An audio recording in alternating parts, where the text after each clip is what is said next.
এই মুহূর্তের big breaking news. Sandeshkhali কাণ্ডে সিবিআই হাইকোর্টে রিপোর্ট পেশ করতেই ক্ষোভে ফুঁসে উঠলেন প্রধান বিচারপতি। সন্দেশখালী কাণ্ডে কলকাতা হাইকোর্টে প্রথম রিপোর্ট জমা দিল সিবিআই।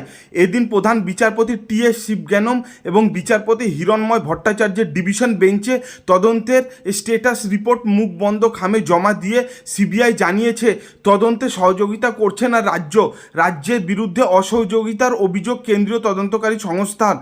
সিবিআইয়ের অভিযোগ, জমির রেকর্ড সংক্রান্ত বিষয় রাজ্যের কাছে তথ্য চাওয়া হয়েছে, তবে রাজ্য সহযোগিতা করছে না।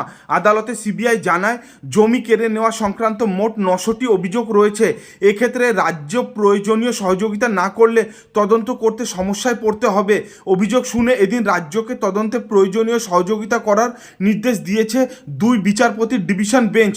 তথ্য দিয়ে সাহায্য করার বিষয়ে রাজ্যকে ডেডলাইনও বেঁধে দিয়েছে কলকাতা হাইকোর্ট। আগামী এক সপ্তাহের মধ্যে সিবিআইয়ের হাতে ওই সমস্ত নথি তুলে দিতে হবে বলে নির্দেশ প্রধান বিচারপতির ডিভিশন বেঞ্চের। প্রসঙ্গত, সন্দেশখালী মামলায় কলকাতা হাইকোর্টের রায়কে চ্যালেঞ্জ জানিয়ে সুপ্রিম কোর্টের দ্বারস্থ হয়েছে রাজ্য সরকার। গত 10ই এপ্রিল সন্দেশখালী কাণ্ডে সিবিআই তদন্তের নির্দেশ দিয়েছিল হাইকোর্টের প্রধান বিচারপতির বেঞ্চ। এই রায়ের বিরোধিতা করেই সর্বোচ্চ আদালতে মামলা ঠোকে রাজ্য, যদিও তাতে লাভের লাভ কিছুই হয়নি। হাইকোর্টের রায় হস্তক্ষেপ করেনি সুপ্রিম কোর্ট। এদিন মামলার শুনানিতে এই প্রসঙ্গেই প্রধান বিচারপতির মন্তব্য, সুপ্রিম কোর্ট এই মামলায় কোনো হস্তক্ষেপ করেনি, তাই এক্ষেত্রে রাজ্যকে সহযোগিতা করতে হবে, এটাই কাম্য।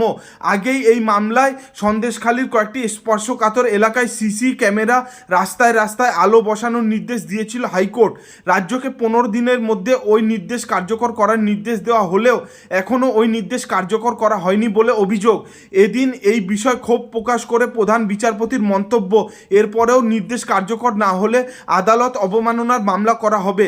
সন্দেশখালী মামলায় যুক্ত হতে চেয়ে আদালতে আবেদন করেছিল জাতীয় মানবাধিকার কমিশন। সেই আর্জিতে সায় দিয়েছে হাইকোর্ট।